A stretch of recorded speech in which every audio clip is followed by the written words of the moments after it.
Bonjour à tous, bienvenue au podcast de Ma classe en boîte. Claudia est de retour avec nous cette semaine et elle était là la semaine passée aussi, là, mais de retour après un petit moment d'absence. Et on a aussi une invitée que vous reconnaissez peut-être, là, qu'on a déjà eu au podcast avant Noël. Donc, Chantal Couture, qui est psychoéducatrice, puis qui va venir parler aujourd'hui là, de comment on parle avec les enfants de deuil, de sujets difficiles, de sujets sensibles. Là. Au départ, ce qu'on voulait, c'était parler justement comment on parle de deuil, de la mort et tout. Mais Chantal m'a dit, ben c'est un peu le même principe pour tous les sujets qui sont plus difficiles. Là. Ça va être la même approche qu'on va pouvoir avoir avec les enfants. Donc, on espère qu'on va pouvoir vous outiller pour aborder ces sujets-là qui ne sont pas toujours faciles, mais qui sont importants, là, tant pour les enfants que pour les plus vieux. Bonjour. Effectivement. Bonjour, bonjour. Puis effectivement, juste pour ajouter, c'était un petit peu là, la raison de mon absence là, dans les derniers mois. Là, donc, j'ai perdu ma mère récemment. Puis c'est ça, suite à une maladie. Donc, ça a été un petit peu difficile. Puis effectivement, je me suis posé beaucoup de questions sur comment j'aborde ça avec les enfants. Est-ce que je me cache pour pleurer? Est-ce que je pleure devant eux? Est-ce que je me suis vraiment posé beaucoup de questions?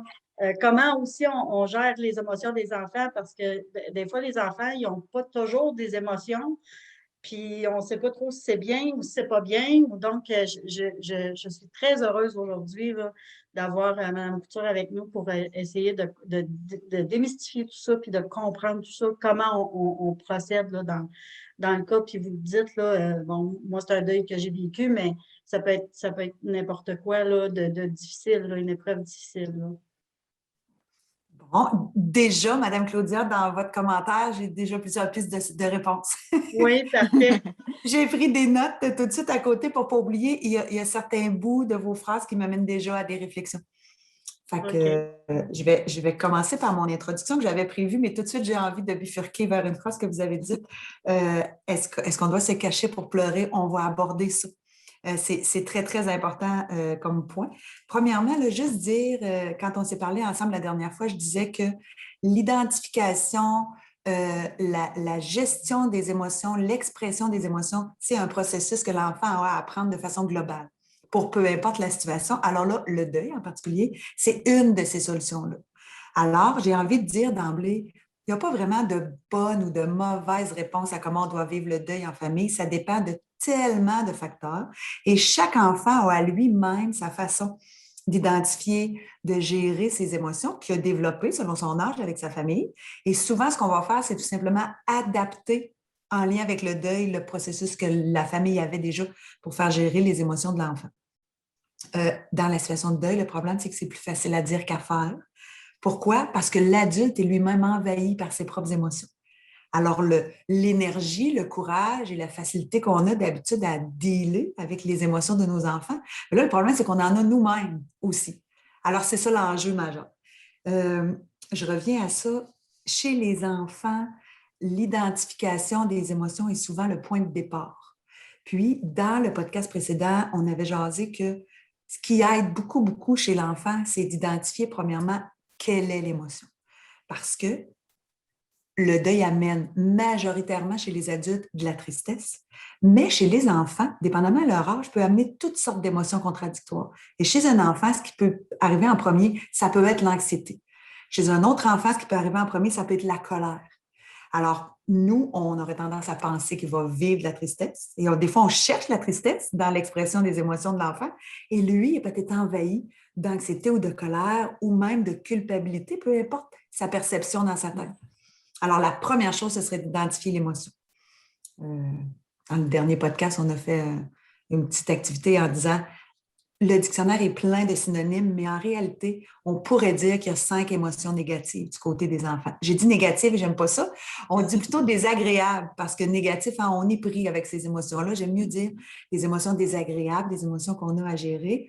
Donc, si on veut les identifier, je vous répète, il y a plein de synonymes, mais pour simplifier ça dans le langage des enfants, on va dire dans la vie, les êtres humains, ou bien on est content, heureux, mais sinon, de l'autre côté, on dit on est triste, on est découragé, on est anxieux, on est en colère, ou bien on regrette, dans le sens de la culpabilité. Franchement, là, tous les parents me disent, c'est vrai, c'est plus simple avec ces 5-là. Je le sais, il y a plein d'autres mots. Mais quand on se concentre sur celle-là, quand on veut s'adresser à notre enfant pour lui dire comment tu te sens, mais là, on a juste 5 choix. Il y a pas mal des chances qu'on tombe sur le bon. Ça fait déjà du bien à l'enfant parce qu'il se sent entendu. Il fait OK, mon parent comprend comment je me sens. Si on n'est pas certain, est-ce qu'il est fâché, est-ce qu'il est anxieux, est-ce qu'il est triste, là, on va lui dire comment tu te sens? Est-ce que tu es plus fâché ou tu es plus inquiet ou tu es plus triste? Ah, déjà, tout de suite, on ouvre la porte. C'est des mots qu'il connaît bien aussi. Ça, c'est comme la base. Je vais tout de suite bifurquer sur votre commentaire. Est-ce qu'on doit se cacher pour pleurer? Une des choses importantes dans n'importe quelle émotion. Et pour un petit peu dépersonnaliser la situation, là, on va laisser le deuil quelques instants, on va parler de l'anxiété. C'est juste pour faire une petite comparaison moins impliquante. Les enfants, moi je travaille avec des copains au primaire, les enfants, ils ont l'impression que leurs parents ont peur de rien. Ils ont l'impression que leurs parents n'en ont pas d'inquiétude. Alors, on ne veut pas leur transférer notre anxiété, comprenez-moi bien. Mais des fois, c'est le fun dans une discussion de dire à l'enfant « Hey, aujourd'hui, là, tu sais pas quoi, il est arrivé quelque chose, je n'aimais pas ça, je ne me sentais pas bien, je ne savais pas trop quoi faire. » De nommer un exemple de petite anxiété à notre enfant, ça le normalise quand lui a envie. Alors là, on va dire « Toi, des fois, est-ce que tu as peur? Est-ce que ça t'est déjà arrivé? » Et là, il va dire « Toi, maman, tu as peur de ça. » Alors là, ça lui fait comprendre que nous aussi, on a peur. Fait que si on transpose ça, avec la tristesse, c'est un peu la même chose. C'est important que l'enfant sente que nous aussi, on a de la peine. Par contre, il y a un petit bémol. Dépendamment de l'âge de l'enfant, de lui montrer qu'on a de la peine, c'est correct, mais il faut faire attention. La lourdeur de notre peine, dépendamment comment grande elle est, ne doit pas tomber sur ses tout petites épaules. Faut que lui se sente responsable. Puis, Exactement. Ben, responsable ou concerné. Selon son âge, sa peine n'est pas à notre degré à nous. Pourquoi? Parce que, ben là, ça dépend aussi. Là. Le deuil d'un parent, le deuil d'un grand-parent, le deuil d'un ami de mes parents, le deuil de la fratrie. Tu sais, ça veut dire c'est des degrés, là, c'est à l'infini, la différence d'émotion, la différence d'intensité. Fait que là, on se fie à notre jugement, là, selon le rapport de l'enfant avec la personne décédée.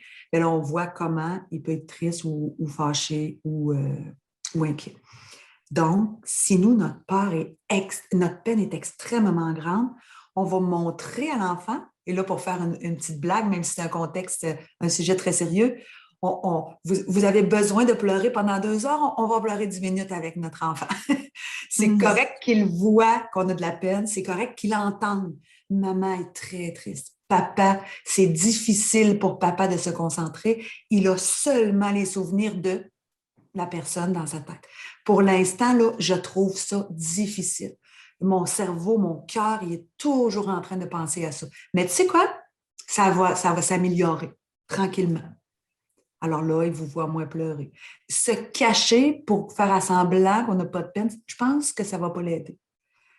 À moins que dans une situation particulière, vous avez l'impression que l'enfant prend sur ses épaules la tristesse des parents, ou que ça le rend anxieux, ou que souvent, on va voir les enfants, ils vont être mal à l'aise.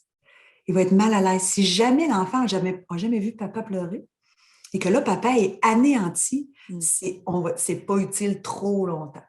Fait qu'il le sache, mais à un moment donné, tu sais, on dit les adultes, on va faire les adultes, on va se reprendre un petit peu, puis on va garder ça pour nous.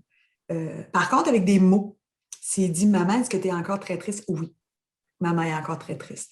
Ça va même être utile que l'enfant constate que même si maman est très triste, elle est fonctionnelle. On continue.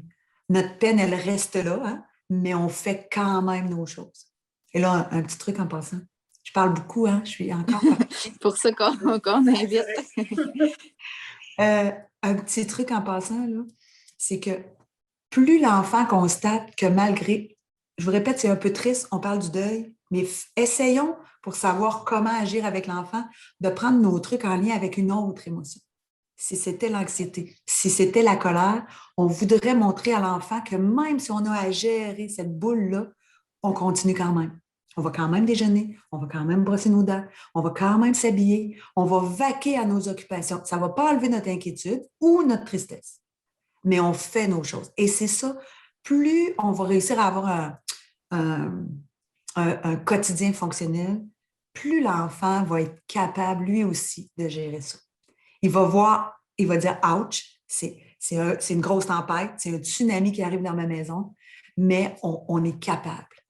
On pourrait faire la comparaison avec une vraie tempête. Qu'est-ce qui arrive quand il y a une tempête? Hein? Il y a des arbres qui tombent, il y a des arbres qui sont solides, et les arbres qui tombent ne sont pas nécessairement les plus petits qui ont l'air faibles. Des fois, hein, c'est ceux qui ont trop gros, des grosses racines. Alors, on explique que nous, on va essayer de rester debout. Petite comparaison. C'était l'introduction. C'est bon. On avait dit aussi un petit peu justement là, des enfants, des fois, qui n'auraient pas de réaction, pas d'émotion. Est-ce que c'est normal, ça, qu'un enfant ne pleure pas ou réagisse pas là, au décès d'un proche? Juste pour dire, Mme Marca, tu sais, normal, là, j'ai envie de vous dire, là, en ce qui concerne les émotions, là, il y a comme autant de normalité que d'être humain parce que personne ne réagit de la même façon, pour toutes sortes de raisons, hein, pour notre environnement, pour notre vécu, hein, comment on a été éduqués, quelles valeurs nous ont été transmises. Et là, c'est important de mentionner, particulièrement avec le deuil, rentre en ligne de compte les croyances religieuses, les cultures, selon là, les différents pays, ça peut aller aussi avec les religions, les cultures, mais fait que, selon les croyances, selon ce qui a été transmis, la façon d'aborder la mort est très, très, très différente. Fait que, premièrement, ben, déjà là, hein, on dit qu'il n'y a pas de bonne ou de mauvaise façon, ben, déjà, en respectant sa culture, en respectant ses valeurs, en respectant sa religion, déjà, ça vient donner des barèmes aux familles pour comment gérer ça. Tout à l'heure, on disait, si l'enfant ne pleure pas, c'est pour 2 raisons. Ou bien, tout simplement, il n'a pas de tristesse. Ça ne veut pas dire qu'il n'est pas bouleversé. Ça ne veut pas dire qu'il n'est pas envahi, mais qu'est-ce que représente la mort s'il a 3 ans, 7 ans, 9 ans? On va voir tout à l'heure qu'il y a une grosse différence selon le développement affectif de l'enfant. J'allais dire psychologique, mais on est vraiment dans l'affectif. Ça n'a pas du tout le référence à son développement cognitif. Oui, pour la compréhension du caractère permanent de l'art. Mais par rapport à son émotivité, là, ça, c'est une autre chose. Donc, ça se peut que l'enfant ait tout simplement pas de tristesse. Nous, avec notre regard d'adulte, la situation, on fait « ben, c'est sûr qu'il est triste, je ne comprends pas pourquoi il ne pleure pas. » Ouais, il n'est peut-être pas triste. Ça ne veut pas dire qu'il n'y a pas de peine, qu'il n'est pas déçu et qu'il ne trouve pas ça une perte dans sa vie. Mais ça ne veut pas dire qu'il va ressentir la tristesse. Parce que là, je fais un petit aparté. Les émotions sont occasionnées par nos pensées et non par les faits. Et ça, quand on est dans l'action, on oublie ça. Si la mort, le décès de quelqu'un causait la peine, tous les humains auraient de la peine au décès de tous les autres humains. C'est pas comme ça. Malheureusement, vous connaissez toutes sortes d'histoires d'horreur où les gens n'ont pas de peine, sont contents, d'autres sont fâchés, d'autres sont anxieux. C'est pas toujours ça qui se passe. Alors, c'est la perception que tu te fais de ce que tu es en train de vivre qui amène tes émotions. Alors, si l'enfant, lui, ne ressent pas le manque de cette personne-là au même degré que le parent, il n'a pas la même peine. Alors, il faut respecter le rythme de l'enfant. Lui, il en est où? Peut-être que l'enfant est fâché. Peut-être qu'il est plutôt inquiet parce qu'il ne comprend pas trop la mort et il est totalement déstabilisé parce que papa est anéanti. Et lui, là, il n'a pas de peine pour la personne décédée. Il a de l'inquiétude pour son papa qui a l'air à aller pas bien. Et là, nous, on dit, mais tu peux pleurer si tu veux parce que c'est triste. Non, aidez-moi, je ne comprends pas ce qui se passe. Papa est triste, qu'est-ce que je dois faire? Fait que c'est un petit peu à ce niveau-là, Marika, si ça répond à la question. Oui. Ou bien, et là, c'est un petit peu moins drôle, là, on a besoin d'aide, ou bien l'enfant là, fait un blocage, veut pas aller dans cette émotion-là. C'est possible aussi. Si, Comment par exemple, on fait pour le reconnaître? Si un enfant est bloqué, comment on fait pour reconnaître ça en tant que parent? Oui, ça va être plus facile pour le parent que pour un professionnel à la base, dans le sens que vous, là, vous le connaissez. Vous connaissez ses réactions habituelles. Hein? Quand il n'est pas content, quand il y a de la vraie peine ailleurs, dans d'autres situations dans la vie, qu'est-ce qu'il fait d'habitude? Alors, vous êtes plus en mesure. Tu sais, moi, je dis souvent, le film là, de votre enfant, c'est vous qui le connaissez le mieux. Par contre, où est-ce que le professionnel va être important? C'est si vous pensez qu'il fait du déni, du blocage, là, on va aller demander de l'aide pour aller dans ça, pour aller travailler ce blocage-là. Mais je dirais que des fois, on est surpris comment les enfants sont capables de nous le dire. Si vous êtes inquiète, là, je parle à vous, Mme Claudia, mais on parle en général là, à tous les parents. Si vous êtes inquiet que votre enfant, vous pensez qu'il vit un blocage, on peut lui demander, tu sais quoi? Maman est un petit peu inquiète. Est-ce que tu es bien? Je ne suis pas certaine que tu es bien. Moi, j'ai une très, très, très grande peine et je veux juste être certaine que toi, ça va. On n'est pas en train d'assumer qu'il y a de la peine. On n'est pas en train de dire c'est pas normal que tu n'as pas de la peine. On est juste en train de dire est-ce que ça va? Parce que moi, à cause de ce qui se passe, j'ai vraiment une grosse peine. Alors, je veux juste être certaine que tu es correct. Et souvent, il va nous le dire. Peut-être pas avec des mots qu'on s'attend là, dans le langage des adultes, là. Mais ensuite, il faut remarquer les comportements, la différence de comportement, l'écart. Avant, il s'amusait tout seul avec ses Legos, il ne fait plus ça.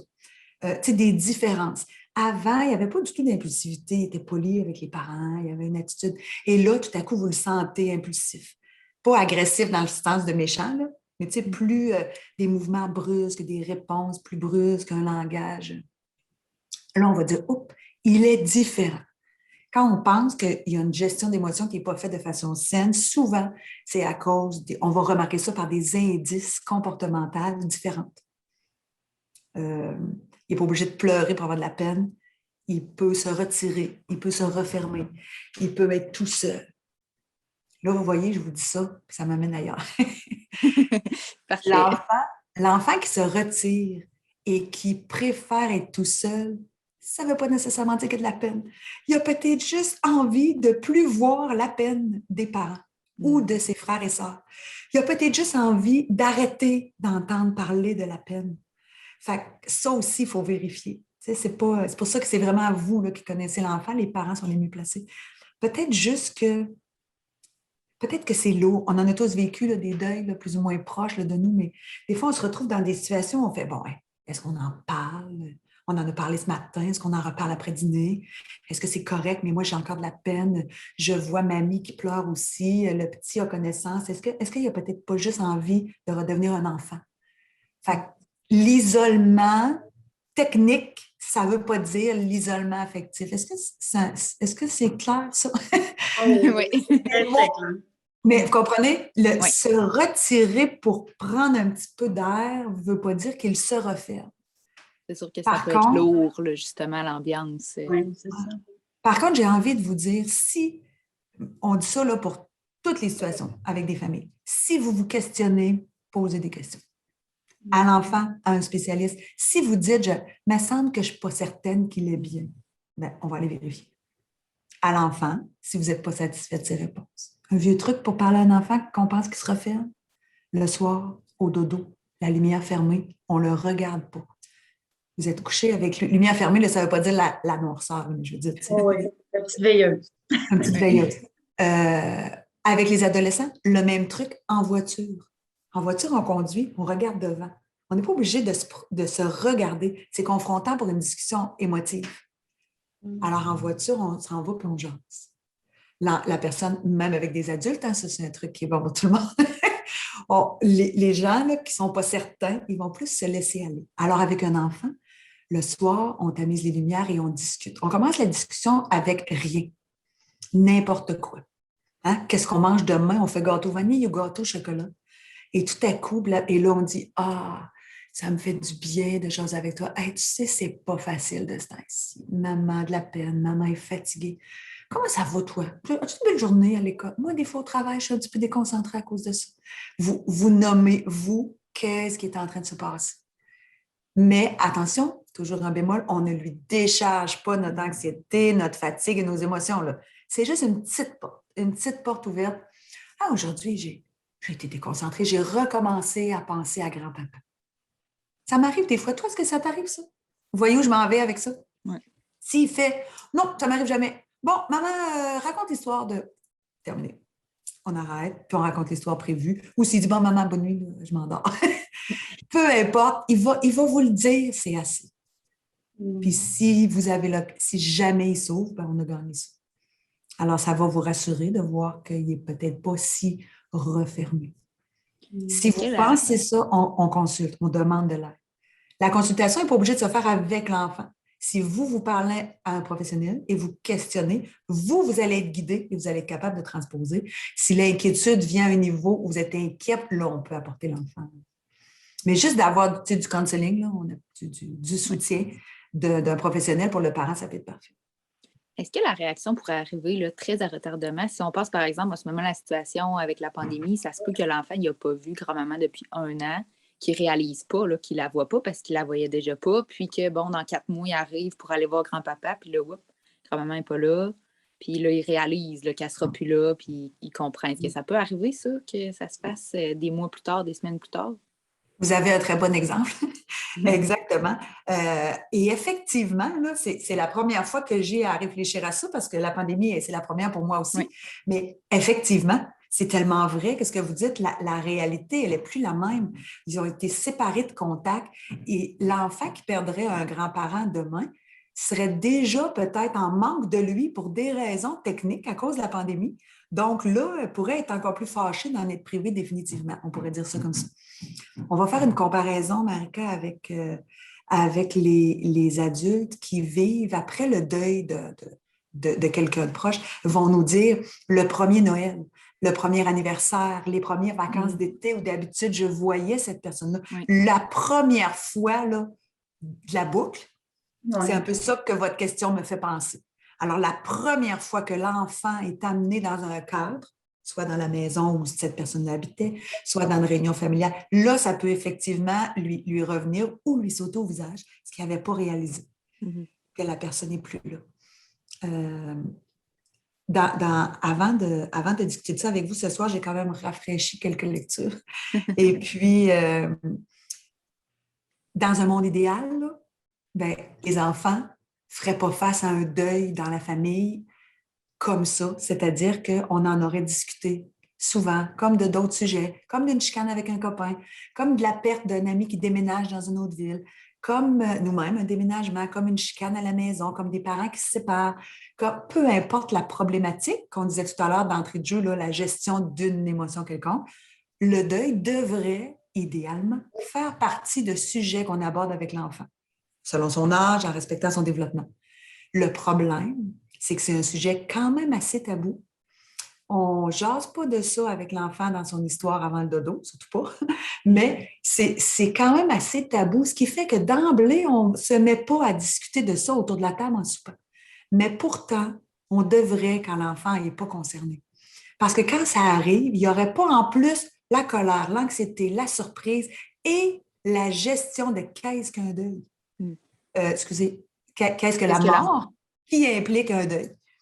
Fait que souvent, l'enfant, et moi, j'ai fait la même chose, là, on ne pense pas à ça, là, parler du deuil avant que la situation arrive, mais on devrait. La bonne chose dans ce sens, là, c'est les parents, hey, dans mon temps, là, quand mes enfants étaient jeunes, ça n'existait pas de la bonne littérature sur le deuil. D'ailleurs, et sur plusieurs autres problématiques non plus. Maintenant, là, les maisons d'édition, là, c'est une manne, c'est la perfection. C'est extraordinaire tout ce qui existe en termes d'histoire. Il y a des sites Internet où il y a des capsules, là, c'est fabuleux. On pourra en mettre dans les commentaires. Oui, c'est vrai. Si vous nous en envoyer. Ça m'est pas venu à l'idée, ça, ben, probablement parce que justement, j'étais pris dans trop dedans. Aussi, là, mais j'étais trop dedans, mais c'est vrai que c'est un excellent conseil là, d'aller chercher des histoires pour enfants qui racontent. C'est vrai, idéalement, avant, hein, mais comme on ne sait pas ce que la vie nous réserve, là, ça c'est un conseil général, mais idéalement avant. Par contre, là, je ne vais pas nommer aucun livre, on ne fera pas ça. Mais par contre, j'ai déjà eu, moi, à travailler avec un livre qu'un parent m'avait dit, j'ai ce livre-là à la maison, est-ce que je peux aborder le deuil avec mon enfant avec ça? Et l'histoire racontait une mamie qui est décédée, mais qu'elle sera toujours là dans les pensées, que mamie pense à toi, mamie te regarde, mamie est avec nous. Attention aux mots et à la perception de l'enfant.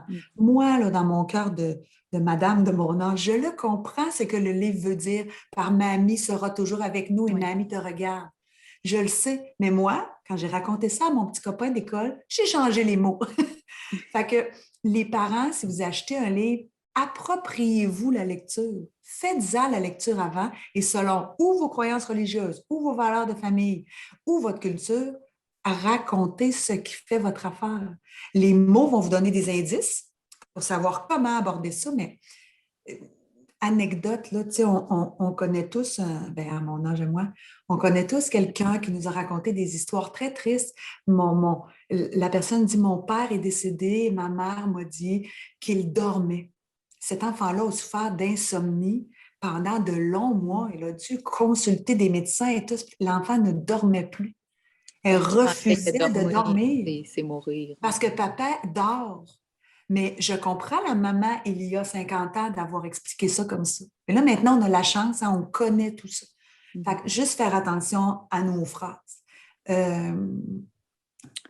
Des fois, là, moi, tout le monde, on pense qu'on a réfléchi à une phrase, qu'elle est adaptée, qu'elle est saine, on a pris dans un livre de psychologie, mais comment l'enfant va percevoir ce que je viens de dire, on peut aussi faire une bêtise sans vouloir faire ça à cause de la perception et de l'interprétation de l'enfant. Vous savez, avant, là, et j'ai rien, là, zéro, on critique aucune religion, mais avant, là, grand-papa était au ciel. Ouais, mais les petits-enfants qui se promènent dehors comme ça, puis qui ne sont pas certains, qui veulent regarder parce que tout à coup, non. Très là, ouais. Mais on comprend, nous, que le ciel, c'était la religion catholique, en tout cas, peu importe. Mais il faut faire attention. Alors, les lectures... Les associations, oui. Oui, mais des fois aussi, ça ne vient pas nécessairement des croyances religieuses, parce que je l'ai un petit peu vécu, quelque chose de semblable avec mon plus jeune. On a dû aller dans l'appartement où vivaient ma mère et mon père. Mon père n'est plus à l'appartement. Puis là, il fallait aller chercher des choses et tout ça. Puis on s'en allait sur la route. Puis là, tu sais, je parlais dans la voiture aux deux enfants pour expliquer, là, on s'en va à l'appartement où vivait mamie et tout ça. Puis là, dans la discussion, mon plus jeune me dit, « Ah, vas-tu être en fantôme? » C'est vrai. il a associé dans une émission ou quelque chose. Oui. Là, on a discuté de ça, mais tu sais, c'est ça. J'ai réalisé là, que c'est vrai qu'ils ne savent pas, les enfants, qu'est-ce qui arrive. Puis des fois, en tant qu'adulte, on ne le sait pas non plus. Oui, c'est ça. C'est ça, il faut. En théorie, on ne le sait pas pour le vrai. Voyez-vous, ça m'amène encore à plusieurs commentaires. Écoute, les enfants, là, c'est ça, les fantômes. Hein? Ouais. C'est quelqu'un qui n'existe pas, qui est là dans nos pensées, c'est de la fiction, etc. Moi, quand vous avez raconté votre exemple, je pensais que le petit aurait peut-être demandé, elle est où? Est-ce qu'elle est encore là? Est-ce qu'elle est quelque part? Est-ce qu'elle habite? Vous savez, des fois, on dit, il va demeurer avec nous. Hein? Mais nous, on parle de dans notre cœur. Mais avec les enfants, il faut tellement détailler notre expression. Fait que quand vous avez dit ça, moi, dans mon cœur d'adulte, je me disais, c'est comme on dit, on dirait qu'elle est encore là, on dirait ces choses. En voyant ces choses, en sentant ces vêtements, on a l'impression, mais si on dit ça à l'enfant, lui, il va dire, mais qu'est-ce qui se passe? Parce qu'ils ne sont pas au même endroit. Alors, dans mes notes là, de préparation, j'avais écrit, dans cette situation-là, encore plus que dans toutes les autres de gestion des émotions, chaque mot qu'on va dire va avoir une importance. Il y en a toujours, on devrait toujours se dire ça, que tout ce qu'on répond aux enfants devrait avoir une grande importance, mais là, c'est vraiment le contexte où c'est le plus important. En termes d'anxiété puis d'inquiétude, tout ce que ça pourrait lui apporter. Puis, ceci étant dit, ceci étant dit, il n'y a aucun parent qui traite le deuil ou n'importe quelle émotion d'une façon en pensant que ce n'est pas la bonne.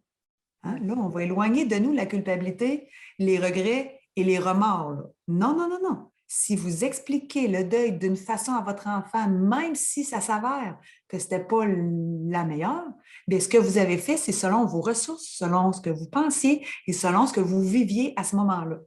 Fait que peu importe l'important, on se reprendra si on a dit quelque chose qui n'était pas tout à fait adéquat. Avec des livres, avec du soutien, avec de l'aide de quelqu'un d'autre. Mais il ne faut pas, les parents parfaits, là, c'est terminé ça. Ouais. On fait ce qu'on pense qu'on doit faire, puis on demande de l'aide si c'est nécessaire. Puis si on ne se sent pas apte. Mais... Puis en étant à l'affût aussi du comportement de l'enfant, comme on a dit tout à l'heure, là, si l'enfant se met soudainement à avoir super peur de toutes les maladies, puis qu'on se rend compte, ah oui, c'est vrai, j'ai dit, il est décédé parce qu'il était malade, puis là, l'enfant pense qu'on va décéder du rhume ou de la gastro, bien, c'est toujours temps de revenir aussi là-dessus, puis d'expliquer, là. Ça, vous avez dû voir ça, hein, soit dans des téléromans, dans des lectures ou dans la vraie vie. Moi, je le vois dans les enfants qui disent « Je vais pas bien, je suis inquiet, maman est malade. »« Oh, maman est malade? Qu'est-ce qu'elle a? »« Ah, je ne sais pas. Elle tousse, puis elle a dit à son travail « Je suis malade, je ne peux pas y aller. » Puis « Est-ce que tu sais que mamie, elle était malade et elle est partie? » Ouais, malade. Alors lui, là, il a peur, mais il a raison. Parce qu'on lui a juste dit que mamie était malade et là, maman est malade. Alors là, comment expliquer la maladie? C'est sûr que là, la littérature donne beaucoup, beaucoup d'indices, mais on doit être capable de dire, il y a des maladies qu'on empire, hein, que même si les traitements, on peut dire qu'il y a des médicaments qui ne fonctionnaient plus avec la personne là, qui est en fin de vie. On peut dire qu'elle était gravement malade. On peut doser nos mots. Toi, moi, j'avais l'expression, toi, tu as un petit rhumette. Il y a des rhumettes, des rhumes, des grippes, des pneumonies. On peut expliquer ça à l'enfant. Il y a des degrés dans la maladie. Alors, toi, si tu es malade parce que tu as une otite, tu sais quoi, une otite? Ça dure 10 jours, tout le monde le sait, c'est terminé après. Le médicament, ça fonctionne, c'est tout. C'est pas le fun, mais c'est pas grave. Mamie ou grand-papa ou peu importe, ou le voisin avait une maladie grave. Fait que l'enfant est capable d'entendre ça. Quand on se graphine sur le doigt, on a un bobo. Quand on se casse la jambe avec des opérations, on s'est blessé la jambe gravement. Fait que ça, c'est la comparaison. Justement, oui, allez-y. Là, on a beaucoup parlé, c'est ça, de maladie, on peut l'expliquer le degré. Dans le cas de quelque chose, là, je ne sais pas, un accident d'auto, un parent qui décéderait dans un accident de la route, puis là, l'enfant ne veut plus aller en auto, là, comment on peut expliquer que, ben non, on ne va pas mourir, nous aussi, en voiture? Oui, c'est une très bonne question. On va répondre de façon générale avant. Oui. Premièrement, il faut y croire. Hein?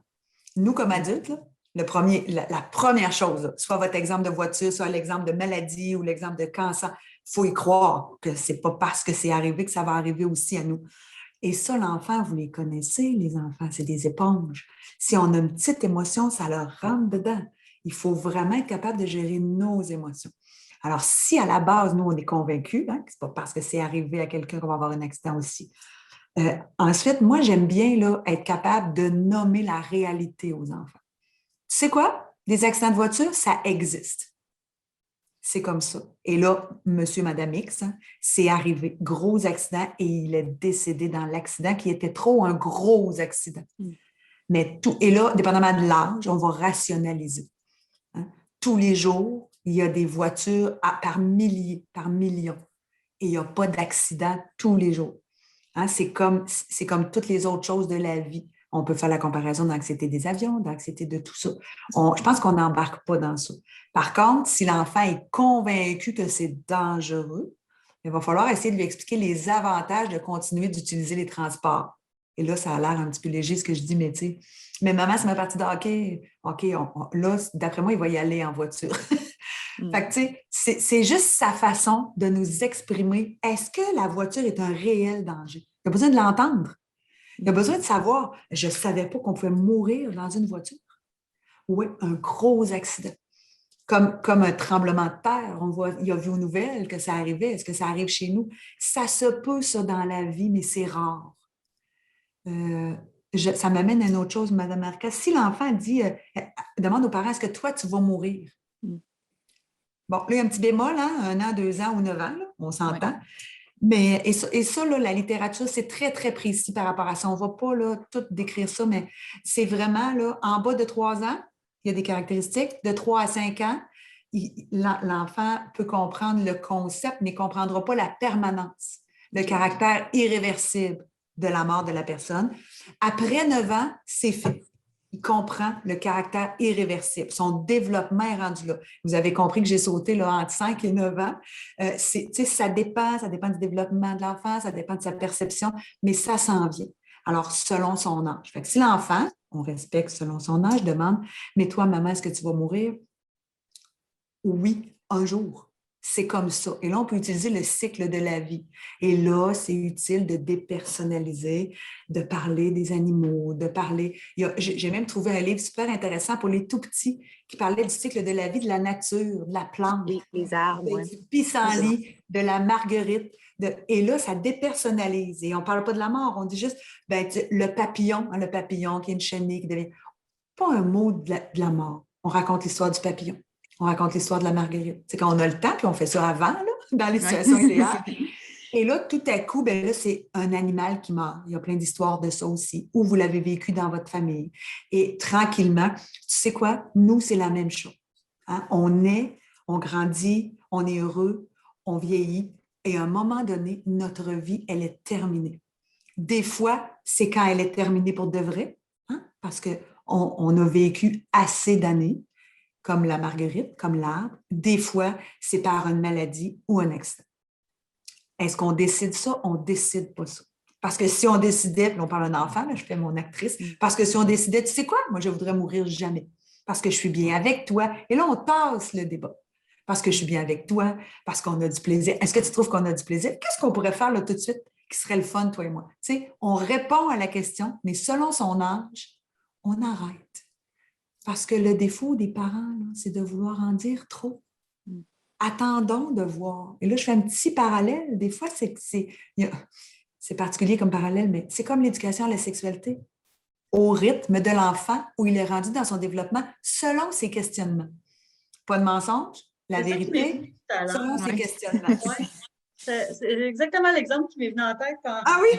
quand vous parliez. Oui, c'est ça. Je me suis dit, ben, dans le fond, il faut attendre que les questions viennent. Oui. Il faut répondre, puis arrêter quand on sent que l'enfant a assez entendu. Là, tu sais, Oui. c'est ça. Puis moi aussi, dans ma tête, j'ai fait ce parallèle-là. C'est parce que c'est ça. C'est vrai que ce sujet-là, c'est comme ça qu'il faut aborder ça. Donc, Vous m'encouragez parce que je trouvais que mon parallèle était un petit peu bizarre. Ouais, c'est vrai, c'est des sujets souvent qui peut-être on est moins à l'aise d'en parler ou que puis on avait parlé avant l'épisode de ça peut être si le parent lui-même n'est pas à l'aise de parler d'un sujet, ben c'est sûr que ça se passera pas bien avec l'enfant. L'enfant va sentir là, qu'il y a quelque chose qui fonctionne pas puis que qu'est-ce qui se passe là, pourquoi qu'on. Ouais. Mais j'ai l'impression, tu sais, que le sujet de la mort en particulier, j'ai l'impression qu'il y a quand même beaucoup d'adultes qui ont de la difficulté à dealer avec ça. Fait que c'est pour ça que je trouvais ça important d'en parler parce que c'est suite à une réflexion que j'ai eue parce que, bon, moi, j'avais des ressources là, dans mon entourage pour être capable d'essayer, tu sais, toutes mes questions que je vous ai posées, tu sais, ce que je me cache pour pleurer, ça, je les avais déjà toutes posées à quelqu'un de mon entourage. Est-ce que j'ai donné les bonnes réponses? J'avais donné la même réponse Ah, bon. que l'autre professionnel.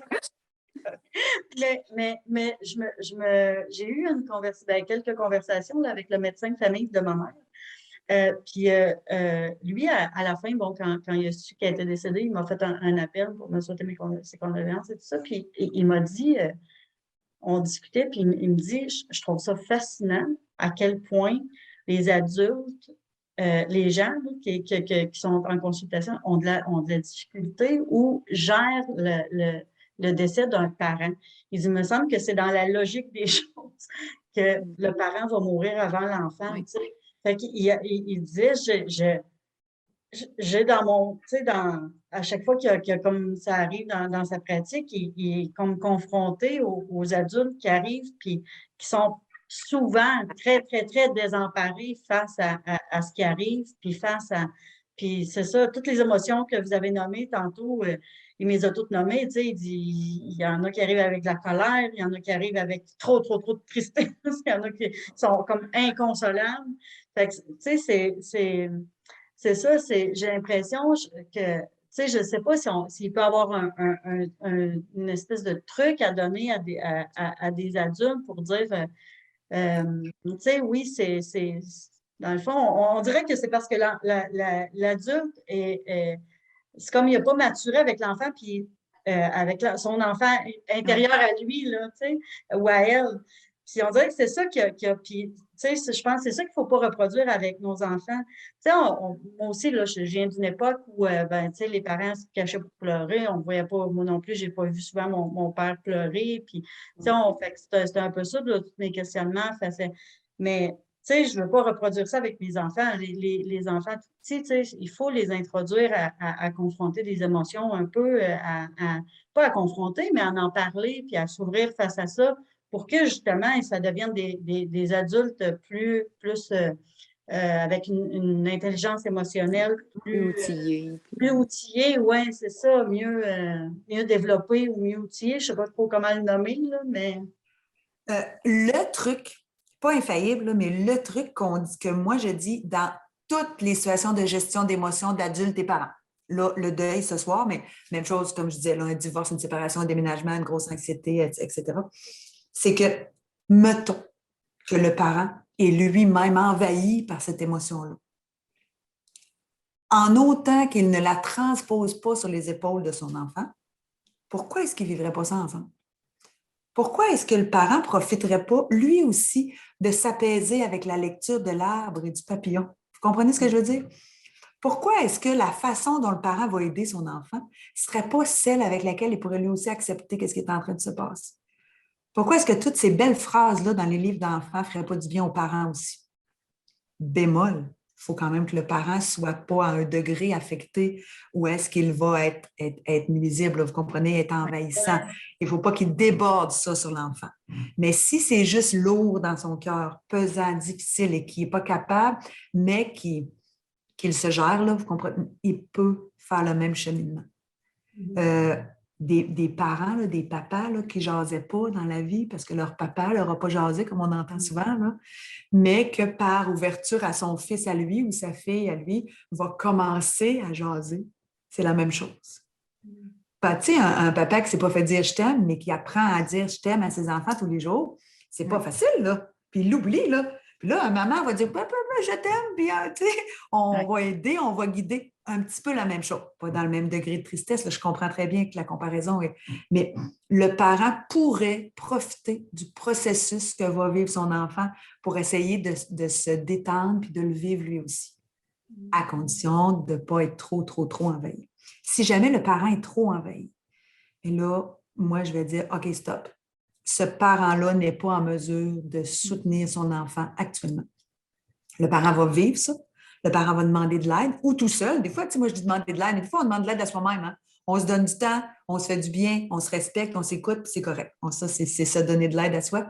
Mais si le parent, moi, je pense là, qu'un parent qui sent que c'est trop lourd de soutenir son enfant dans sa peine parce que le deuil du parent est trop fort, fais-le pas. Demande-toi pas ça.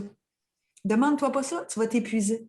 Non seulement tu vas t'épuiser, deuxièmement, tu vas te sentir coupable, tu vas te trouver que tu n'es pas bonne. Puis en plus, tu ne vas pas être efficace pour ton enfant qui va sentir que ça ne marche pas. Fait que si c'est trop lourd, c'est tout. Fais-le pas. Quelqu'un d'autre va le faire. Quelqu'un d'autre va le faire. Qu'est-ce qu'on fait à ce moment-là? Mettons un parent, puis j'ai des histoires là, beaucoup plus dramatiques que la mienne en tête. Là. Des fois, il y a des familles de décimées au complet. Là, exactement. Oui. Il reste un parent puis un enfant. Oui. Puis tous les autres membres de la famille sont plus là. Ça, c'est oui. quelque chose pour... J'ai une idée en tête complètement différente. L'intensité ne se compare pas une seconde, mais juste pour dépersonnaliser la question. Si votre enfant vous demande pourquoi est-ce que la Lune, je ne sais pas, une question scientifique, vous faites, j'en ai aucune idée. On a dit dans le dernier podcast de ne pas laisser l'enfant avec un je ne sais pas. De dire à l'enfant, hey, tu sais quoi, j'en ai vraiment aucune idée. Mais d'après moi, ou grand-papa, ou Google, ou mon professeur demain à mon université, je vais lui demander, peu importe, sais-tu quoi? Aucune idée. Mais dans 24 heures, on a un début de réponse, je m'en occupe. L'enfant n'a pas besoin de l'instantanéité du soutien ou de la réponse. Il a besoin de savoir que quelqu'un est là pour lui. Alors, si par hasard, c'est trop lourd pour un parent, bien si, écoute, maman, là, c'est papa qui décède, puis elle a 3 enfants. Là. On ne va pas demander à maman de soutenir l'émotion de son enfant dans le quotidien. Là. Maman est anéantie dans une situation comme ça, où les 2 parents décèdent, peu importe. Fait que, avant que maman puisse aider son enfant, maman a besoin de s'aider elle-même. Parce que maman, là, son énergie, elle ne va pas l'acheter au dépanneur. Là. Puis de la peine, ça gruge, ça détruit, ça démolit à une vitesse phénoménale. Alors, maman a besoin de prendre soin d'elle. Par contre, le petit n'a pas moins besoin de maman parce qu'elle a besoin de prendre soin d'elle. Alors, on va y aller avec des mots. Maman va dire, là, je dis maman, Madame Claudia, mais papa, peu importe. Le parent va dire à son enfant, tu sais quoi, j'ai vraiment beaucoup de peine. Et toi, tu le sais, hein, quand tu as une grosse peine, parce que, c'est pas quoi, là, vous prenez un exemple de votre vie réelle, là. Tu sais quoi, hein? Tu pleures beaucoup. Quand tu pleures beaucoup, ton nez vient boucher. Tu as mal à la tête, selon l'âge de l'enfant. Alors, tu sais quoi, je suis fatiguée. Maman va devoir faire un dodo. Maman, là, elle a envie de te consoler, elle a envie de te bercer, mais j'ai tellement de peine. Que maman n'est pas pour pleurer avec toi toute la soirée. J'aimerais ça que tu aies du plaisir. Amuse-toi, maman va se reposer. Vous ne l'avez pas rejeté. Vous avez expliqué ce qui se passe. Il ne vit pas un degré d'anxiété extra. Quelques heures plus tard, vous êtes encore anéanti parce que ça peut durer 3 semaines. Alors là, on demande de l'aide. La voisine, peu importe, qui va venir occuper l'enfant.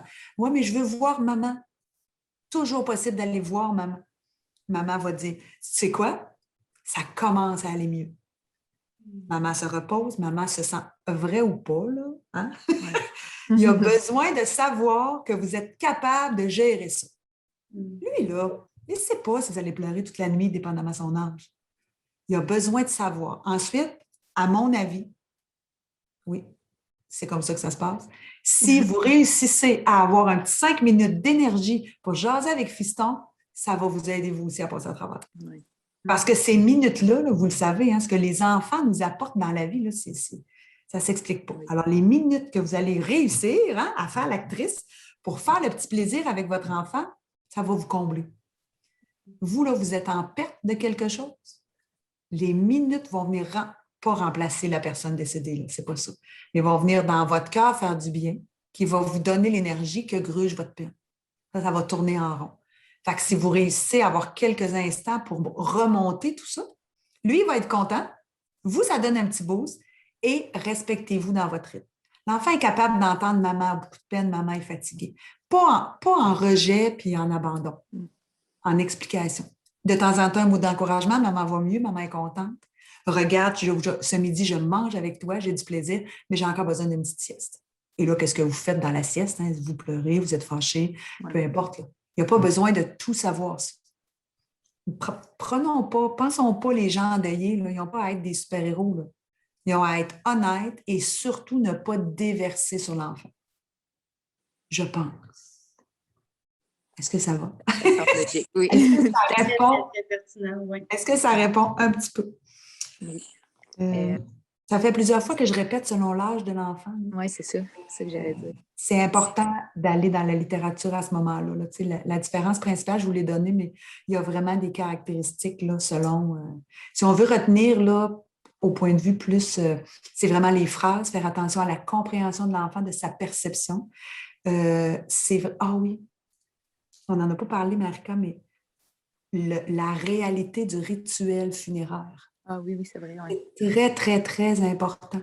Là, on va prendre un exemple plus connu, là, moi, parce que c'est le rituel là, à l'église ou dans avec est-ce qu'il y a une incinération, est-ce qu'il y a une tombe, est-ce qu'il y a un cercueil ouvert, l'enfant, là, je l'ai vécu dernièrement en aide à quelqu'un.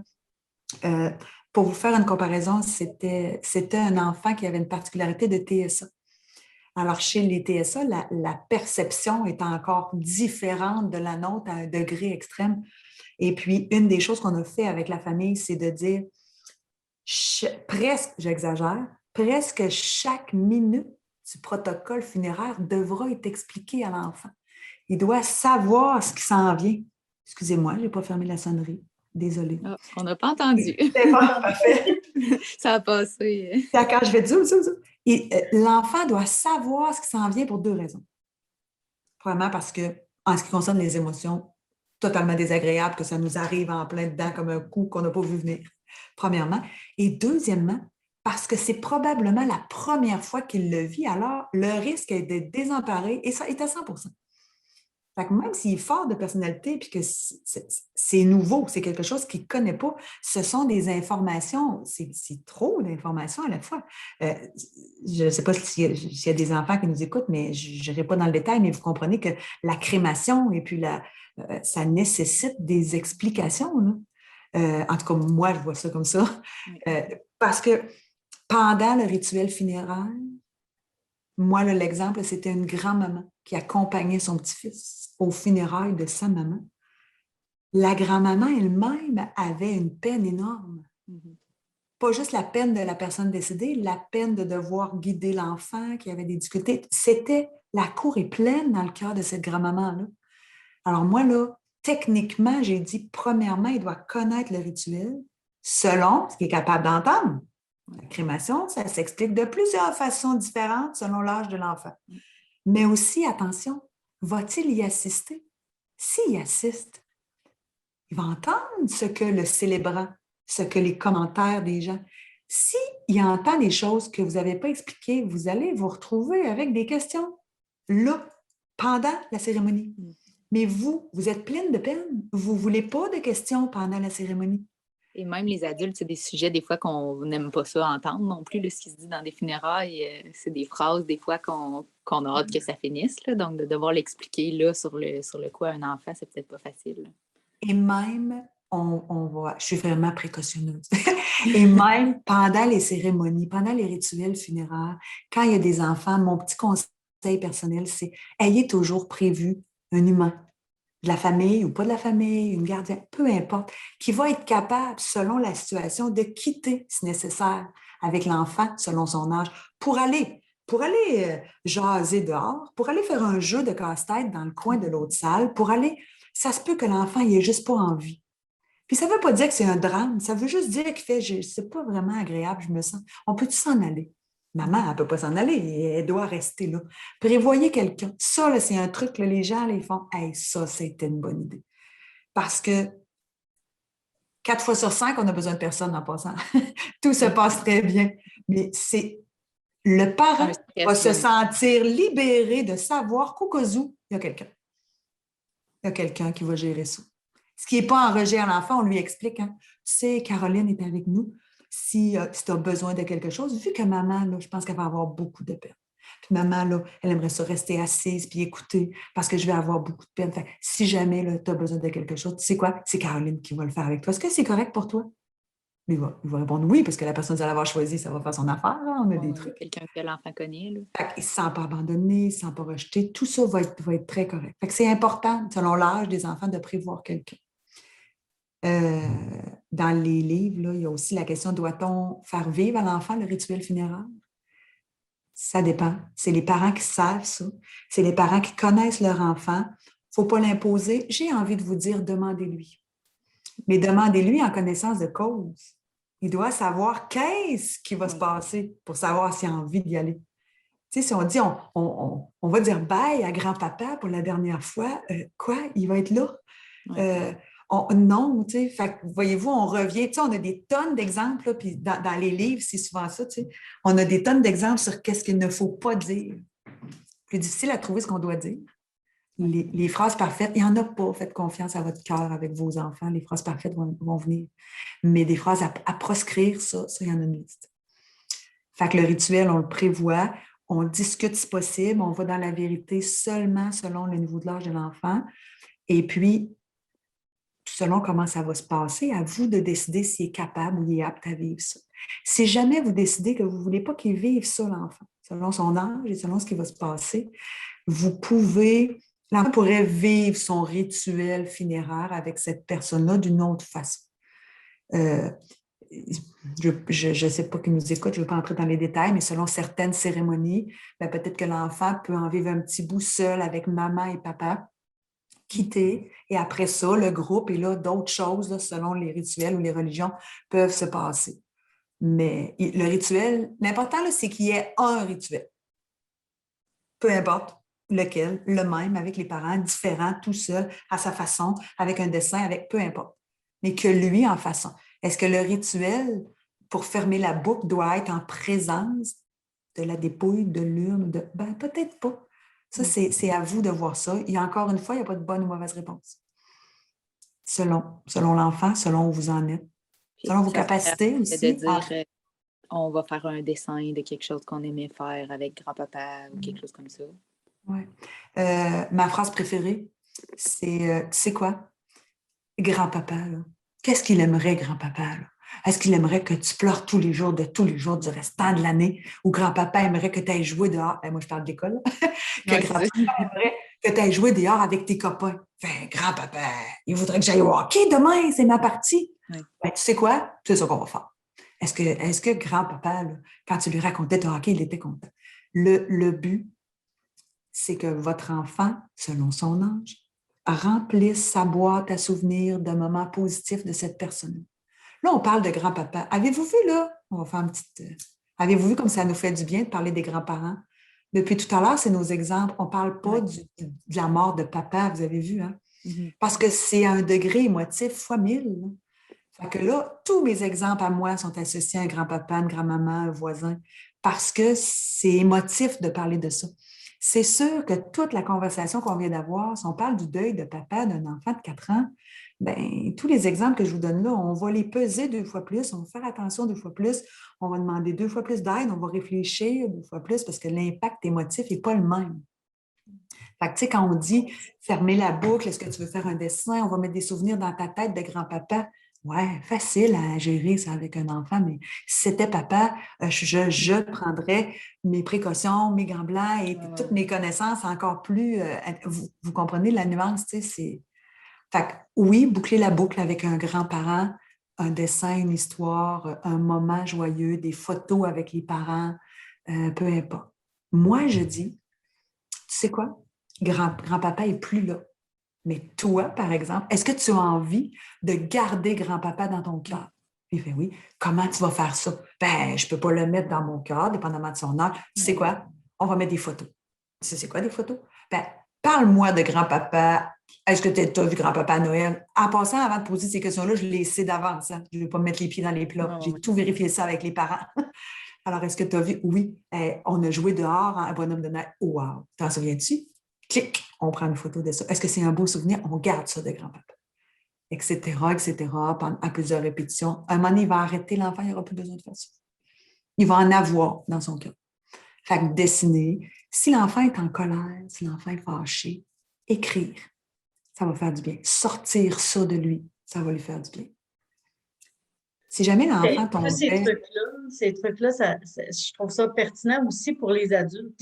Mais oui.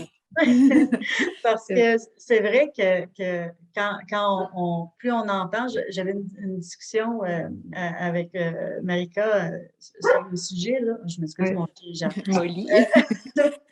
C'est une première, hein, dans un podcast, le chien qui jappe. C'est vrai, ouais. J'ai eu des discussions avec Marika, quelques jours, quelques semaines après que ce soit arrivé sur ça, puis je lui disais à quel point c'est comme... je m'étonnais moi-même, tu sais, d'être capable de gérer comme mes émotions face à ce qui fait de se produire.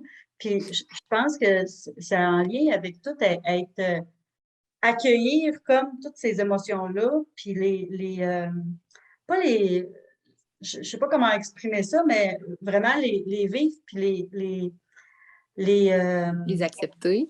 les accepter, puis contrôler un peu, tu sais, un peu les pensées, évidemment, là, pas rentrer dans trop de pensées, mais je pense que c'est un excellent truc, là, aussi pour, tu sais, les enfants, mais pour les adultes, là, de vivre tout ça, puis d'essayer là, de se créer des bons souvenirs.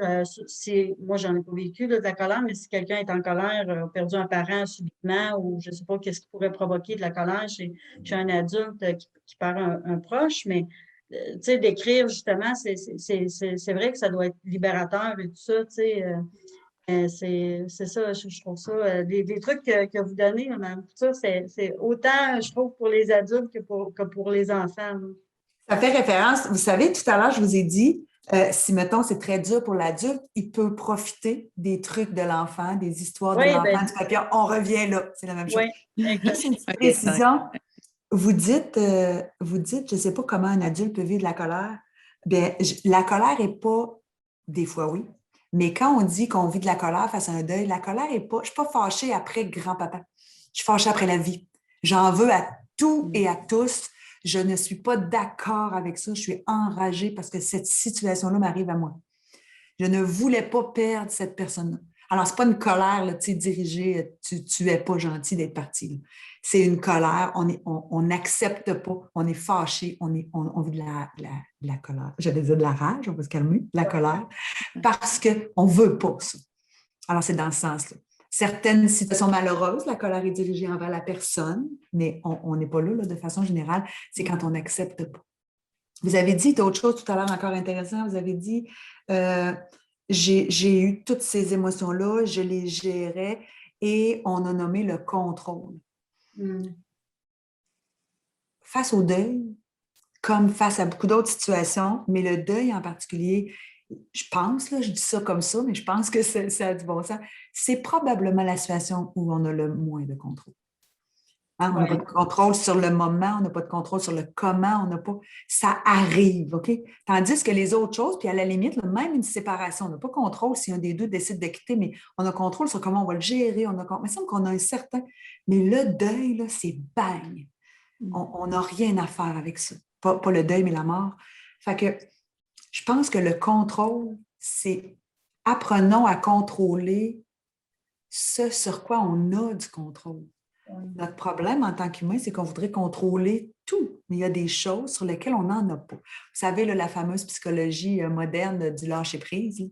Ben, si on résume ça, c'est ça que ça veut dire. Tu sais. Travaille sur ce que tu as du contrôle. Le reste, accepte-le, j'allais dire accueille-le, comme vous avez dit. Le reste, accepte-le. Qu'est-ce que tu veux faire avec ça? Crie, frappe, sois fâché, mais ça ne va rien changer. Demande-toi plutôt, vu que c'est arrivé, hein, maintenant qu'est-ce que je peux faire? J'ai une connaissance qui est tout à coup devenue complètement paraplégique dans une épreuve épouvantable. Je le prends souvent en exemple pour dire, cette personne-là, elle a eu à décider qu'est-ce que je fais maintenant. Ouais. Est-ce que je pleure pour toujours et je me déprime ou est-ce que je dis, je fais ce que j'ai à faire? C'est un peu ça qui nous arrive avec la mort, malheureusement. On travaille sur ce qu'on a du contrôle, puis le reste, ben, on dit en espérant que le temps, ça c'est plate aussi, hein, quand on se fait dire ça. Le temps va arranger les choses. Ouais. Mais le temps va arranger les choses. C'est vrai, ça. Justement, là, on parle beaucoup de choses comme ça, d'accidents, de deuils qui vont arriver là, très rapidement. Dans le cas où on reçoit, par exemple, un diagnostic, là, que ce soit les parents, les grands-parents, des amis, peu importe, là, comment on peut préparer les enfants à ça? Est-ce qu'on leur en parle? Est-ce qu'on leur dit d'ici quelques mois, peut-être que X personne va décéder? Est-ce qu'on attend? Est-ce que ça va leur mettre de l'anxiété? Là, comment on gère ça si on le sait à l'avance? Ouais, ça aussi, c'est pas mal compliqué. Finalement, le deuil, la mort, tout est toujours compliqué, oui. Ouais. Il y a comme plusieurs questions, là. OK? Si on soit premièrement, l'âge des enfants, je reviens à ça. Oui. Deuxièmement, la personnalité des enfants. Hein, on côtoie plein d'enfants, puis il y en a qui ont dit, mon Dieu, c'est une vieille âme, mon Dieu, donc bien mature, mon Dieu. Oui. C'est pas le fait d'être mature qui fait qu'il va être capable émotivement d'encaisser un gros choc autant quand même. Il faut juste faire attention. Parce que l'enfant est débrouillard, bon, à l'école, que son, tu sais, émotif, là, c'est une autre chose. C'est surtout le degré d'anxiété qu'il faut faire attention. Si l'enfant a un potentiel anxieux, dans des cas comme ça, comment il va absorber, comment il va intégrer, comment il va continuer d'être fonctionnel en ayant cette information-là. Bon, ceci étant dit, ça, c'est le premier bout de réponse. Le deuxième bout de réponse, c'est là,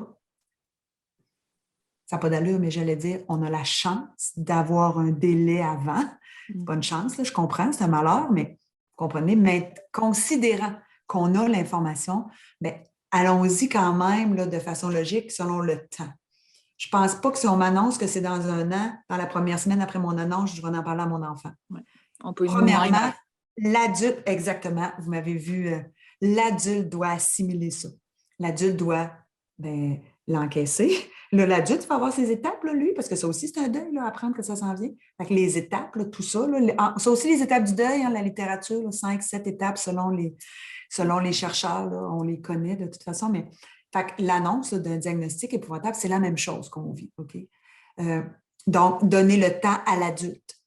Et là, je me permets une petite chose. Combien d'enfants, malheureusement, apprennent des nouvelles épouvantables en entendant leurs deux parents discuter ou en entendant le parent parler au téléphone? Là, j'allais dire ou en le voyant écrire sur Internet, mais, aussi, oui. Mais ça, là, tu sais, et qu'on ne fait pas assez attention à ça. Mais c'est pas parce qu'on n'est pas gentil qu'on ne fait pas attention à ça. C'est parce qu'on est tellement envahi par nos émotions. C'est tellement lourd, on a tellement besoin de parler. On est tellement envahi qu'on n'a pas conscience qu'il y a des petites oreilles au bord de la porte qui entendent la confidence que je fais à ma meilleure amie. J'ai besoin de lui faire. Laissez-moi lui parler. Mais juste que si mon petit loup, il entend, mauvais timing. OK? Fait que juste ça, là, ça arrive tellement souvent. Des situations de séparation de parents, des situations de problèmes financiers, parce que de ce temps-ci, hein, on voit ça. Juste ça, tu sais, il faut faire vraiment attention. Ça arrive, là, c'est des bad luck, je le sais, personne ne veut ça, mais il faut essayer d'y penser plus, comment l'enfant va vivre ça. En plus, il y a des enfants, quand ça arrive, là, ça, vous savez qu'ils ne disent pas aux parents qui ont entendu. Hein. Ouais. Alors là, ils restent avec ça. Alors là, on a deux problèmes. Tu sais. On a l'enfant qui a l'info, l'enfant qui est tout seul avec et qui dit « Ah, c'est ça, on ne veut pas ça. » Bon, j'ai perdu mon idée, Marie-Claude. Est-ce qu'on le dit? Ah oui, c'est ça. Est-ce qu'on le prépare avant? Alors, la première partie, le parent doit absorber avant, le parent doit se gérer, le parent doit avoir de l'aide, le parent doit savoir où il s'en va. Et c'est tellement grave, excusez l'expression, le parent doit être conseillé, à mon avis. Selon, y a-t-il plusieurs enfants, y a-t-il un conjoint, une conjointe, y a-t-il de la famille, y a-t-il un réseau? Parce que l'impact de l'annonce de l'enfant, on ne doit pas juste annoncer « Maman, un gros cancer, elle va décéder bientôt ». On doit annoncer « Et qu'est-ce qu'il va t'arriver? » Oui. Alors, le parent doit être rendu là. Là, le parent va avoir des traitements. Le parent va être hospitalisé. Le parent va avoir de la chimiothérapie. Là, on parle de cancer, là, j'imagine. Oui, ça a d'autres contextes aussi, oui. Vous comprenez, là, c'est le parent des traitements. Des fois, on va être pressé dans le temps pour annoncer à l'enfant ce qui va se passer. Si les traitements commencent rapidement, s'il y a une opération, j'aurais tendance à dire on va demander conseil à ce moment-là pour être sûr de dire adéquatement. Mais de façon générale, je dirais, on donne que l'information qu'il peut absorber. On répond seulement à ces questions. On n'a pas besoin de déverser la totalité des informations. Hein? Ne pas tout dire, ce n'est pas mentir. Là. Si on une chose à la fois tranquillement, regardez, analysez ce que l'enfant va absorber, voyez les ressources que vous avez autour pour être capable de gérer ça. Fait que je dirais que c'est un travail. C'est un travail sérieux d'analyse et de soutien pour expliquer ça comme il faut. C'est vraiment cas par cas aussi, probablement. Oui. Oui, par contre, on ne lui cache pas, hein, on se comprend. Là, on ne va pas nier, on ne va pas cacher, on ne va pas parce que, mon Dieu. Là. Puis, selon le délai, là, c'est très triste de parler de ça, mais selon le délai, l'enfant a aussi besoin de vivre des moments agréables jusqu'à la fin. Fait que si on cache ça, là, ça fait des choses émotives très, très, très lourdes. Là. Je répète, selon le délai. Là, oui. Ensuite, pourquoi demander de l'aide? Bien, parce que je ne connais pas les vraies statistiques, mais un cancer du sein qui se soigne avec des meilleurs pronostics qu'une autre maladie plus grave, bien, nos mots et la façon dont on le présente doivent être différents. Si on pense qu'on a un cancer qui est traitable, j'ai nommé le sein en exemple, là, je ne veux pas du tout. Si on pense qu'on a un cancer qui est traitable et qui a des chances, des pronostics très positifs, bien évidemment que ce n'est pas la même chose. Fait que de là, l'importance, là, je pense qu'on demande de l'aide. Puis demander de l'aide, là, ça ne veut pas dire on n'est pas capable. Là. Ça veut juste dire c'est lourd pour la famille, c'est lourd pour moi, comment j'éclaire mon enfant. D'ailleurs, en faisant ma petite recherche pour vous parler aujourd'hui, il y a un nouveau livre de sortie, là, c'est pas le titre, mais le sujet, c'est Vivre avec un parent qui a le cancer. Okay. C'est fabuleux parce que le mot cancer est nommé au début et presque plus nommé après. C'est une difficulté, c'est une réalité. J'adore ça. J'ai dit, wow, une réalité. Une réalité qui est compliquée, une réalité qui fait vivre des émotions, mais une réalité. Tu sais? Fait que j'aime bien ça. Puis si on prend le mot réalité, là, ben, c'est comme une séparation, c'est comme un deuil, c'est comme une maladie, c'est comme plein de choses. Fait que je me suis dit, moi, avec les élèves, je me suis dit, wow, on peut prendre ce livre-là, puis cancer ou non, utiliser ça un peu comme les premiers livres qui sont sortis pour expliquer la différence aux enfants. Par rapport au handicap, après ça est devenu par rapport aux orientations sexuelles, après ça est devenu par rapport aux problématiques neuro, le TSA. Finalement, la différence, tu prends n'importe quel livre et tu peux passer ton message sur n'importe quelle différence, qui maintenant sont des normalités aussi là, dans différents exemples que j'ai nommés. Là, mais... Donc, je reviens à la littérature, il y a vraiment des ouvrages super intéressants. Consulter ce que je disais tantôt, c'est...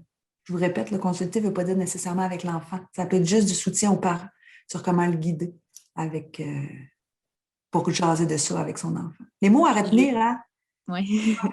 Les mots à retenir, c'est soutien. Communication. C'est capacité de gérer l'émotion de son enfant. Mais pour gérer l'émotion de son enfant, il faut être capable de gérer la nôtre. Du moins, en présence de l'enfant. Après, là, si on veut craquer, on craquera. Et c'est correct qu'on craque après. Mais devant nous. C'est comme quand l'enfant fait une crise parce qu'il n'est pas content puis qu'il fait le bacon par terre. Il a besoin de savoir qu'on va gérer ça. Après, on va être épuisé, fâché, fatigué de la peine et se sentir coupable, peut-être. Mais devant l'enfant, on va avoir montré qu'on sait quoi faire. C'est un petit peu la même affaire.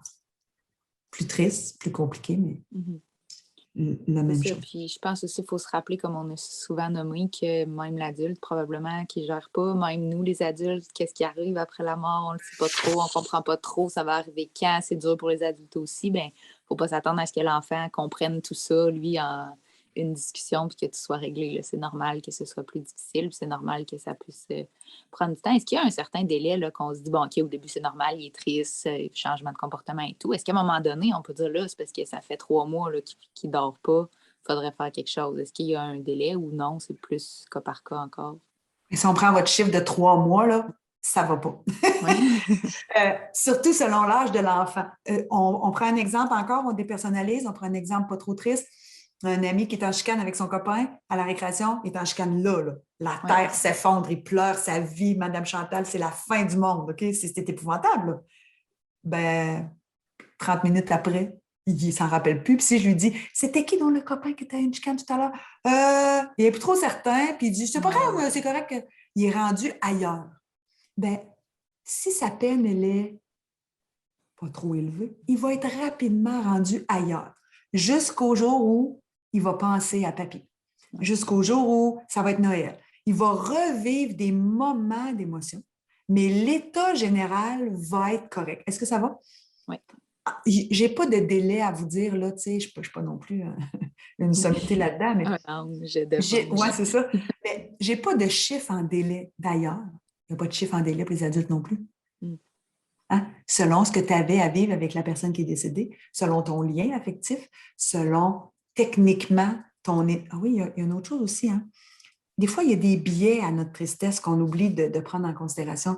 Si quand quelqu'un près de nous décède et qu'on est dans une période de notre vie qui était déjà difficile, pour toutes sortes de raisons, comme par hasard, là, la pandémie qu'on vit, comme un décès en même temps qu'une séparation. Tu sais, des fois, on dit ça n'a pas de bon sens ce qui arrive avec cette famille-là. Oui. Et là, je veux dire, le nuage peut-tu tasser? Là, tu sais? Cette famille-là, son deuil, il risque d'être plus long parce que la cour est pleine, parce que les émotions, tu sais, à un moment donné, de la peine, là, c'est assez. Là. De la peine, des complications, des troubles financiers, des problèmes, tout ça. L'enfant, c'est là, lui aussi, des problématiques personnelles. Si lui est dans une phase de sa vie en développement psychosocial, affectif qui n'est pas facile, s'il y a des problématiques avec ses pairs, si c'est difficile à l'école pour X raisons, qu'il ne vit pas de positif dans sa journée, bien, c'est sûr que la peine, la mort de cette personne-là peut lui rentrer dedans différemment. Fait que, tu sais, il n'y a pas de délai. Par contre, il y a un délai pour dire « j'ai besoin d'aide ». Il y a un délai pour dire « là, c'est lourd et ça devient... c'est quoi l'expression que je dis souvent? Invalidant. Ben là, j'exagère, invalidant, mais une problématique affective, c'est correct, on doit la vivre tant qu'elle n'empêche pas le caractère d'être fonctionnel après un certain nombre de jours. Si la personne devient, c'est comme un adulte, là, hein, après un certain nombre de jours ou de semaines, qui dit « je ne peux pas travailler, je ne m'en sors pas, je n'ai pas faim, je ne mange pas, mes enfants m'énervent, mon conjoint. » Tu sais, là, maintenant, on va faire « OK, je pense qu'on va regarder ça. » Fait que c'est un peu la même chose. Fait qu'on ne dira pas en termes de jours, on va dire en termes de fonctionnement général par rapport à l'enfant. Mais que ça revienne 3 mois plus tard, une énorme peine pendant quelques jours à cause d'un événement qui lui fait penser, oui, vous l'avez bien dit tout à l'heure, là, ça revient dans sa vie, ça lui refait penser. Je pense qu'il y a quelque chose aussi ben, nous, ça n'a pas été notre cas parce que c'est pas le choix qu'on a fait, mais il y a des familles qui perdent des proches là, dans ces temps de pandémie puis qui reportent les funérailles après les mesures pour espérer qu'il y ait moins de règlements stricts. À ce moment-là, le deuil est comme étiré. On est là-dedans plus longtemps, donc c'est d'autant plus difficile là, pour... Je dirais que pour l'adulte, c'est pas le fun parce que c'est étiré et ça se ressemble là, comme explication, mais étiré et surtout ne se termine pas. On attend, on ne sait pas quand est-ce que ça va être fini. Et vous savez, dans le rituel funéraire, là, religion ou non, là, le processus d'être entouré des gens importants pour nous, c'est ça qui vient apaiser. Entouré, là, on n'est pas entouré. Dans n'importe quelle problématique, pas juste le deuil, là, on ne se sent pas entouré, ni physiquement. Alors, les gens vont appeler, les gens vont écrire, les gens vont témoigner leur sympathie, mais à distance, différemment, sans proximité physique. Ce qui ne veut pas dire des accolades, là, mais juste la présence. Oui. Le protocole s'étire et la vie reprend son cours et les gens oublient. Et là, on a moins de soutien, je pense. Après ça arrive le vrai rituel funéraire, peu importe le nombre de semaines ou de mois après. Là, les gens sont replongés dans les émotions à cause de la réalité que le rituel apporte. Là. C'est lourd, là, vivre ça. Là. Tu sais, quand même, on aura beau, on ne va pas se compter. C'est lourd. Là. Fait que ça rapporte ça. Mais par contre, sauf la famille immédiate, les autres personnes plus éloignées sont comme plus là. Fait qu'on n'est pas dans la même dimension. On n'est pas dans la même peine. On dirait qu'on n'est pas au même diapason par rapport à ce qu'on est en train de vivre. Par contre, les enfants, eux, ils risquent d'être vraiment rendus ailleurs. Alors, eux, là, ils se demandent vraiment pourquoi on refait ça. Tu sais. Oui, pourquoi on a encore autant de peine? Qu'est-ce qui se passe? Pourquoi? Mais bon, on est là actuellement. On ne peut pas faire autrement. Mais ça fait partie, je vous dirais, malheureusement, ça augmente les difficultés des gens à passer à travers un deuil actuellement. Puis on apprend, on ne sait pas, hein? On ne sait pas personne comment réagir à tout ça. On essaie de s'adapter. Oui, ben c'est ça. Je pense que on prend les familles prennent des décisions, puis il faut beaucoup se dire c'était la meilleure décision. Oui, pour avoir de regrets. Pas de jugement, pas de pas comme on disait tout à l'heure. Face à nous-mêmes, là, se pardonner que ce ne soit pas parfait, se pardonner que ce ne soit pas le meilleur contexte, tout ça, je pense que c'est important. Là, puis, bon, rendu là, après ça, c'est un peu de lâcher prise face à ce que les autres peuvent penser puis ce que les autres peuvent dire là, autour de nous. Vous savez, le remède, là, le meilleur remède là, pour la culpabilité, c'est de se dire, quand j'ai fait ce choix-là, je pensais que c'était ce que je devais faire. J'avais réfléchi. Aujourd'hui, est-ce que je pense que c'était le bon?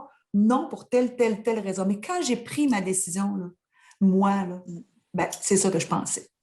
Alors, donc, tu sais. Puis c'est ça, colère, culpabilité, là, comme on parlait dans le deuil, ça peut être lié à ça, au contexte aussi. Là, j'ai pas pu, j'aurais donc dû aller la voir, être un peu fâchée sur le contexte, sur le système. Bon, peu importe, là, ça peut être associé à ça aussi dans le contexte actuel. Et ça, vous savez que les jeunes enfants vivent ça aussi. Hein? Combien d'exemples qu'on a là, d'un petit copain tout jeune qui dit à sa maman je regrette, j'ai de la peine. Puis là, bon, pourquoi? Puis là, la mère finit par découvrir que ben, tu sais, là, la semaine passée, tu as dit, viens, on s'en va chez grand-papa. Là. Puis moi, j'ai dit, non, je vais jouer avec Pierrot. Puis finalement, maman a dit, OK, va jouer avec Pierrot, tu viendras une autre fois. Il n'est pas allé. Et grand-papa est mort d'accident de voiture ou d'une crise cardiaque. Lui, là, on pense qu'il a de la peine. Non, il est envahi par le remords de ne pas être allé. Puis jusqu'à quel point il pense que s'il était allé, peut-être ça ne serait pas arrivé. C'est pas vrai, là, ça. Mais dans la tête de l'enfant, tu sais. Qu'est-ce qu'il peut penser, mon Dieu? Puis des fois, on a dit des choses qui l'ont amené à penser ça. Puis, fait que c'est une chicane, là, juste avant de partir, là, se chicaner avant de partir. C'est gardé par grand-maman. Grand-maman lui dit, je ne suis pas contente, tu ne m'as pas écouté aujourd'hui, on n'a pas passé une belle journée. Puis c'est correct là, de dire ça. Hein? Des fois, l'enfant, il faut que, tu sais, la prochaine fois, j'espère. Puis il ne se voit plus. T'sais. Ça n'arrive pas qu'aux adultes, ça, d'avoir des fins. Tu sais, il y a de la littérature qui dit on ne devrait jamais se coucher le soir avec nos enfants avant d'avoir terminé sur une bonne note. Ben, ça arrive des fois. Mais c'est à cause de ça. Hein, c'est s'il fallait.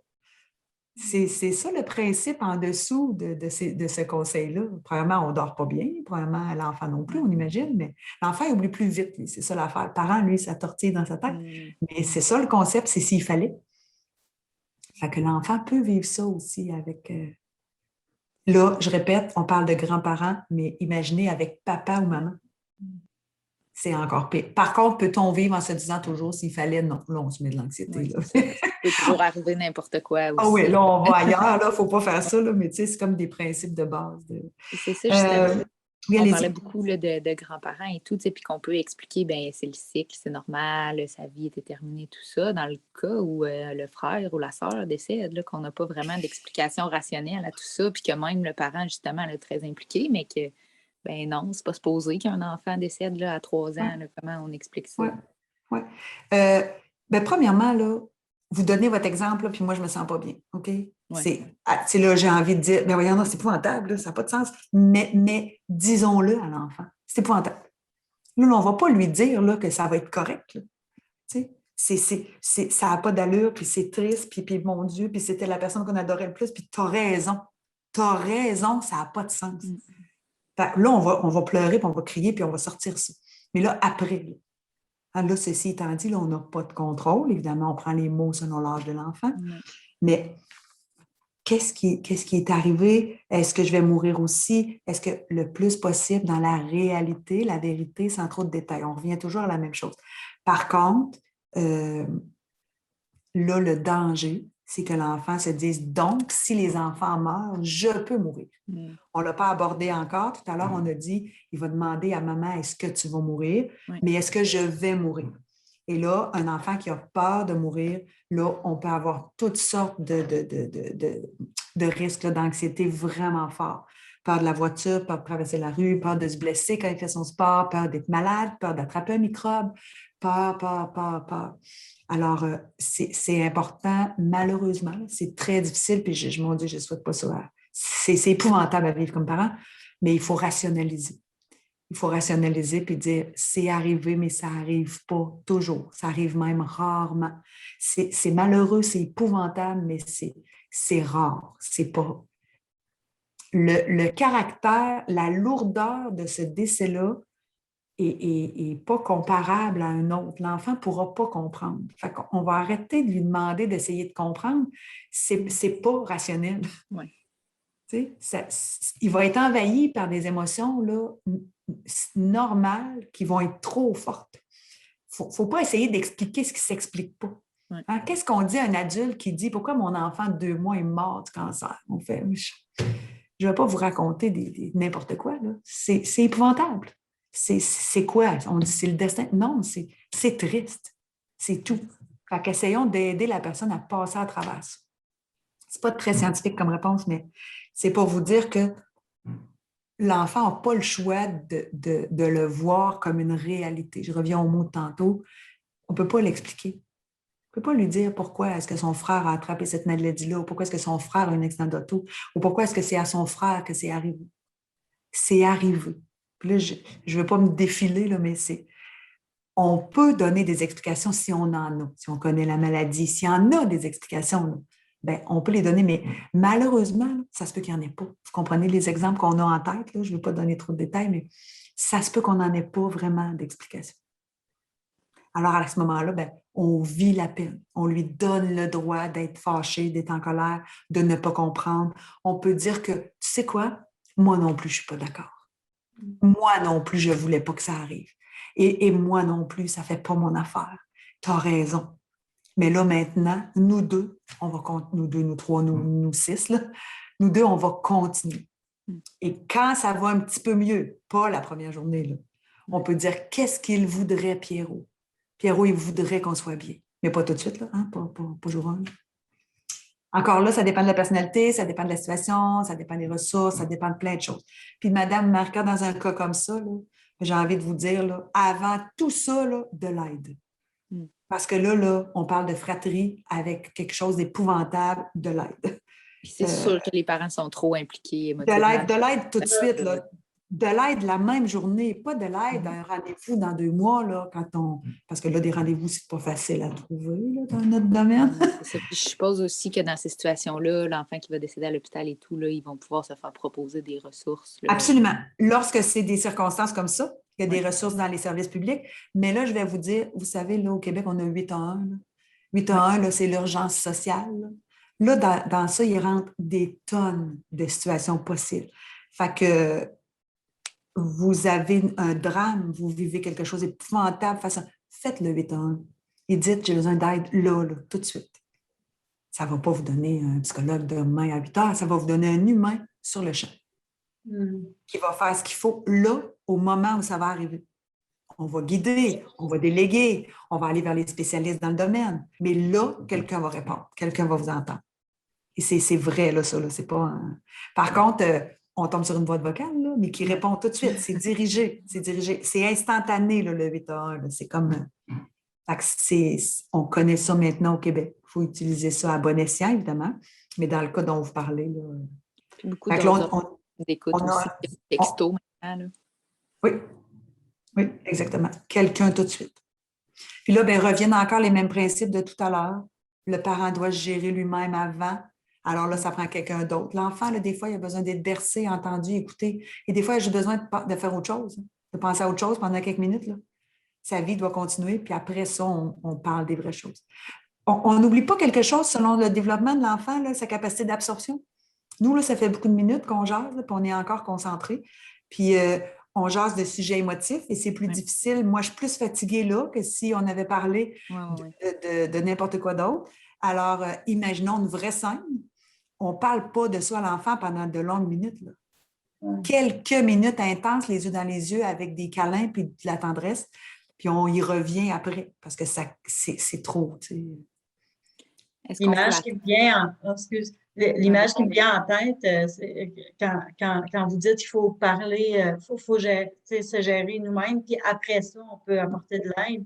C'est comme en avion, si l'avion se met à tomber, ils disent tout le temps de se mettre le masque d'oxygène à nous en premier, puis après à l'enfant, ou à quelqu'un qui nous accompagne.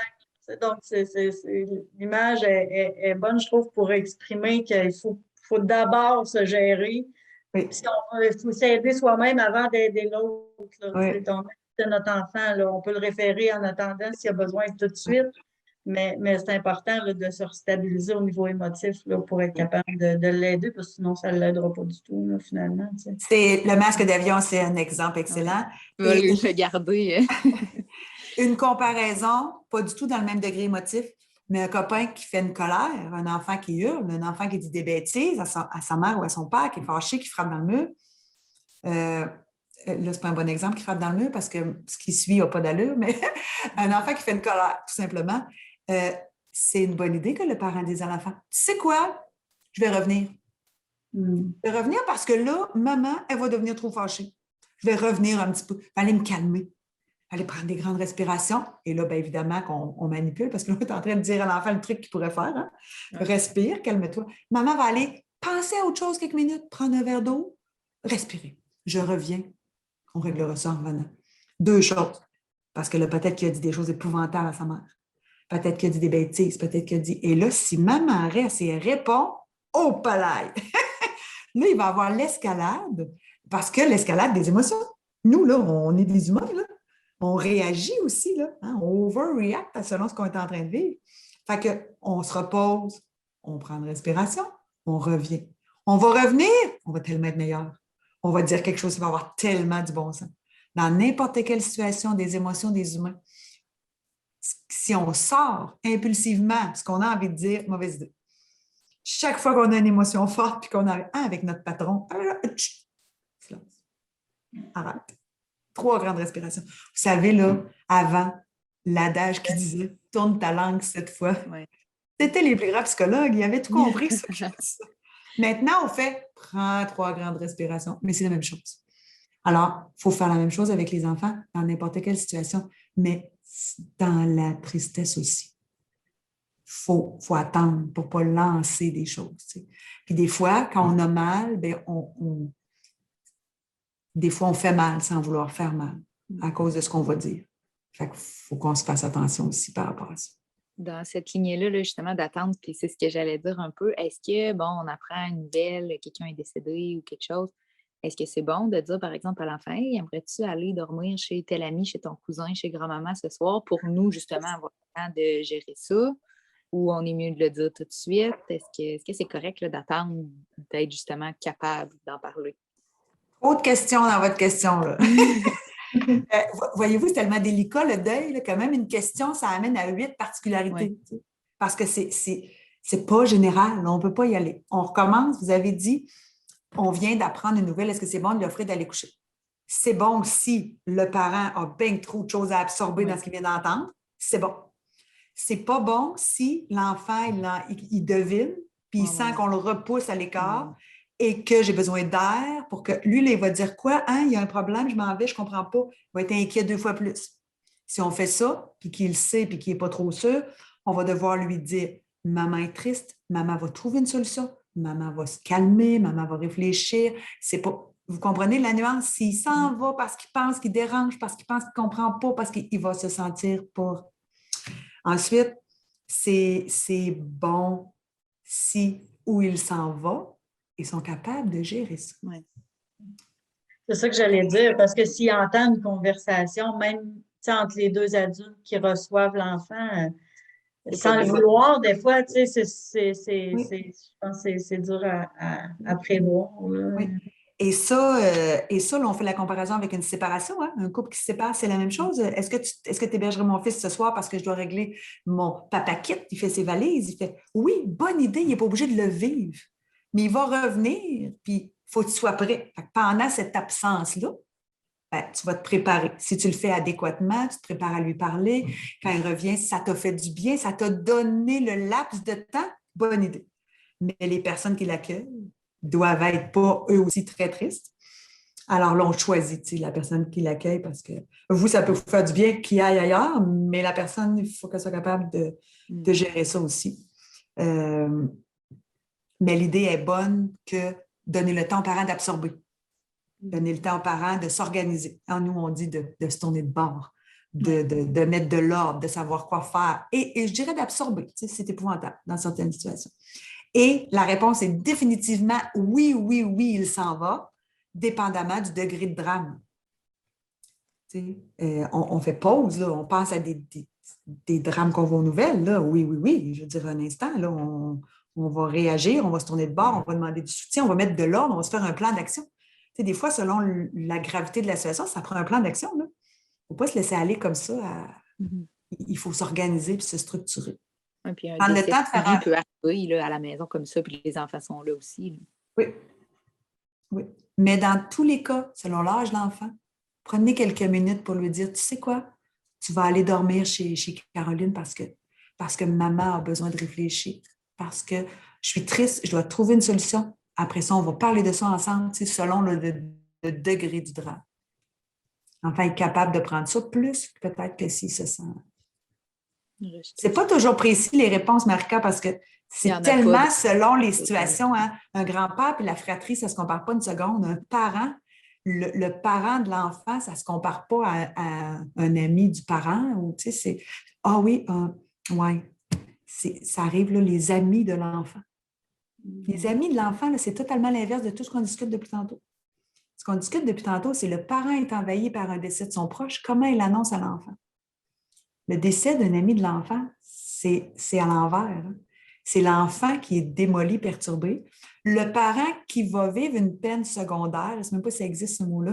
Ce que je veux dire, c'est le parent, peut-être qu'il ne connaît même pas Pierrot.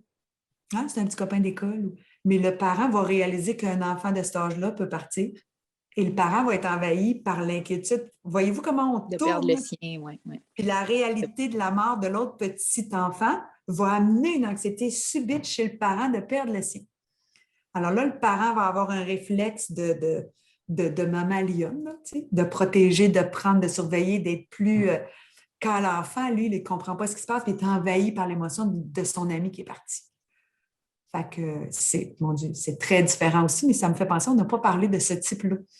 Puis des fois, malheureusement, pas par mauvaise volonté, par tout simplement manque de compréhension de la situation, le parent va minimiser chez l'enfant le deuil de ce copain-là qui était un des 25 amis de la classe. Oh. Ouais, mais là, peut-être que c'est pas juste de la peine, peut-être qu'il est inquiet, ça va-tu m'arriver, peut-être qu'il voit les amis de la classe tristes, peut-être qu'il ne comprend pas, peut-être que l'ambiance est lourde, peut-être, tu sais. Fait que c'est comme s'il faudrait tout prendre la discussion qu'on vient de faire en la tournant. Si c'est l'enfant qui la vit en impact plus grand, comment le parent? Même chose. On écoute, on essaie de le soutenir, on essaie de gérer, puis on demande de l'aide si... Ça me fait penser à l'école. L'école, ou que ce soit l'école à la maison, où c'est important. Si votre enfant vit un deuil, on doit le dire à l'école et à ses intervenants sportifs s'il y en a. Parce que les personnes les plus aptes à remarquer les changements de comportement, le risque de se refermer, le risque d'être trop triste, d'être trop en colère, ça va être les intervenants scolaires ou sportifs, ou là, si c'est l'école à la maison, les premières personnes concernées par cet enfant-là.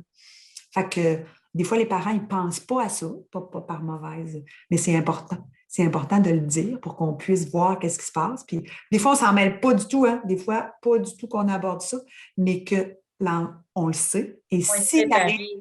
Ouais. Exactement, c'est ça.